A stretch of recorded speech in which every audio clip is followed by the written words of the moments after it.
Akka mooltan hordoftoota sagantaa keenya oolte bulteen nagaa isiniin jechaa miidiyaa FNM irraa oduu gaggabaaboo har'a qabadhee isinii dhiyaadhee jira. Oduuliin ani Taaddasa Lammaatiin.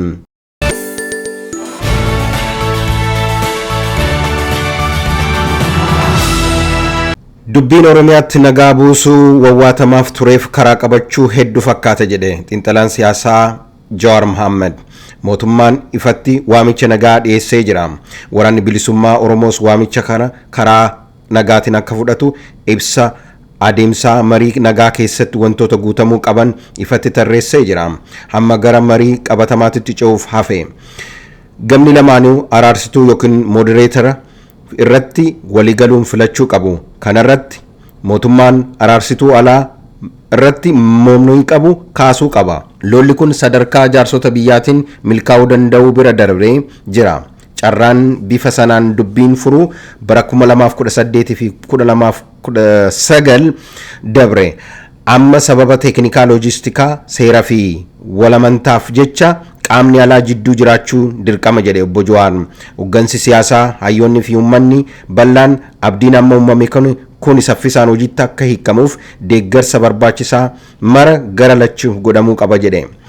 Kanaafuu yeroo ammaatti dhimmi nageenya buusuun uummata keenya gaaga'ama hamaa keessa jiruuf baraaruu caalaa homtuun jiru jedhe Jawaar Mohaammed.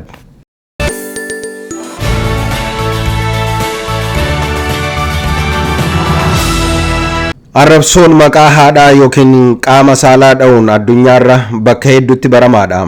Gariin akka qoosatti kaan immoo faashiniitti fakkaatee yookiin immoo akka seesatti fudhatu. Uummata Booranaa biratti arrabsoon akkanaa kun qaanii guddaa ta'uu qofa osoo hin ta'in murtee du'aallee qaqqabsiisuu mala jedhu jaarsoliin harga dhageetti. Namni haadha namaa arrabsu dhiiga hin qabu jedhama hawaasa hangafa kana biratti. Akka jaarsi harga dhageetti abbaa borbor bulee himanitti sirni mootii Haayila Sillaasee Booranaa qabate hawaasicha bulchuus haadha isaa waan sodaateef nama dabsee hin jiru jedhan. Maaliif yoo jenne haanni waan jajjabduudha Booranaa biratti waan haadha kanaan hafurraa hin danda'amu jedhan.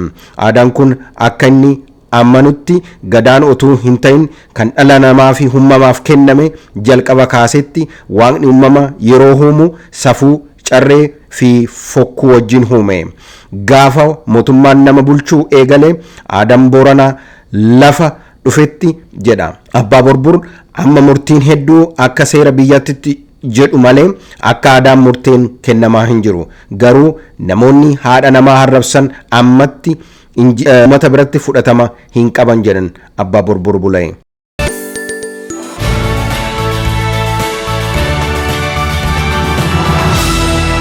Waamicha araaraa pireezidantiin bulchiinsa mootummaa naannoo Oromiyaa obbo Shimallis Abdiisaa dhiyeessan gammachuudhaan garammoo eeggannoodhaan kan simata ta'uun WBO'n beeksise.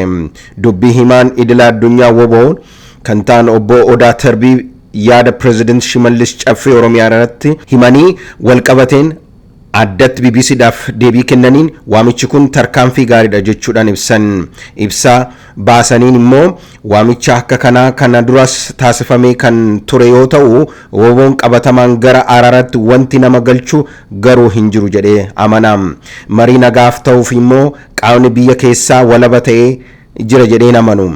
Kanaafuu yeroo jiraatellee dhiibbaa mootummaarraa bilisa ta'ee marii araaraa kan gaggeessu jennee hin amannu waan ta'eef kanaafiyyuu moderaatara yookiin araarsituu alaa barbaanna jedhaniiru.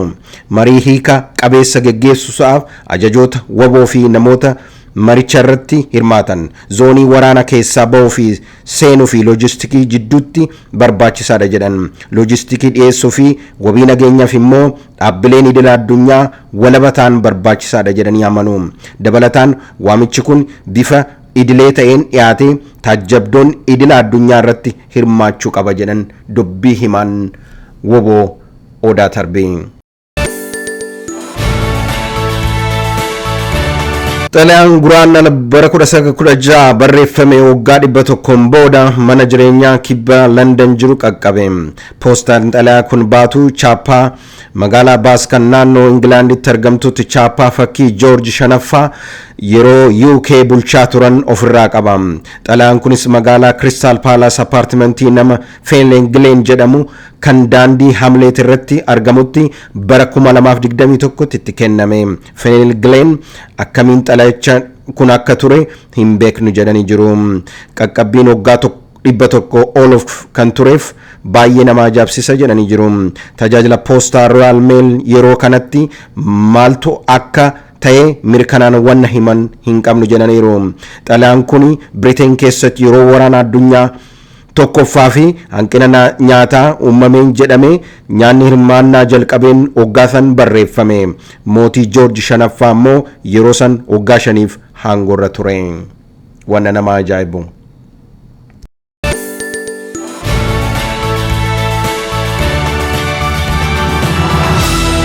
Prezidentiin ittaantuu USA kan ta'an Kamala Harris Raashiyaan Ukraine keessatti dhiittaa dhala namaa irratti raawwattu yakka waraanaa dhala namaa irratti raawwatame ta'uusaa Ameerikaan ni amanti jedhan.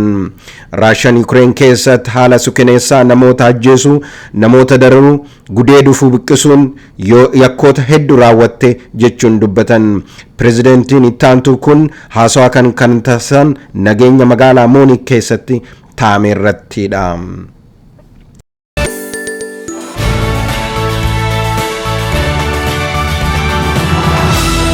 Dhumarratti Kooriyaan kaabaa misaayila daangaa hardii fi biyyoota qaxxaamuruun haleellaa geessisuu danda'u Intercontinental Ballistic Missile IMB furgugsite. Biyyoota meeshaalee waraanaa olaantummaa qabachuun kan himtu yoo ta'u, misaayilli kun furgugsuun dandeettii ishii mirkaneessiteerti. Misaayilli kun daqiiqaa 67 keessatti kiiloomeetira 900 furgugfamuu galaana Jaapaan keessa qubate. Pyongyang akka ibsitetti shaakaliin meeshaa waraanaa kun biyyoota roorroo waraanaa Kooriyaa kaabaa fi USA salphaatti ofirraa qolachuu akka dandeessu kan mirkaneessu jedhanii pirezidantiin biyyattii ibsanii jiru.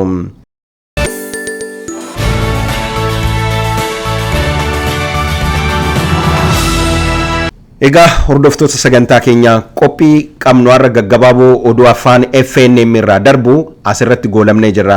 Sagantaan kun hunda bira akka ga'uuf like, share gochuudhaan akkasumas immoo namoota biraatti dabarsuudhaan akka miidiyaa kana maddii dhaabbattan isin gaafanna. Guyyaa gaarii.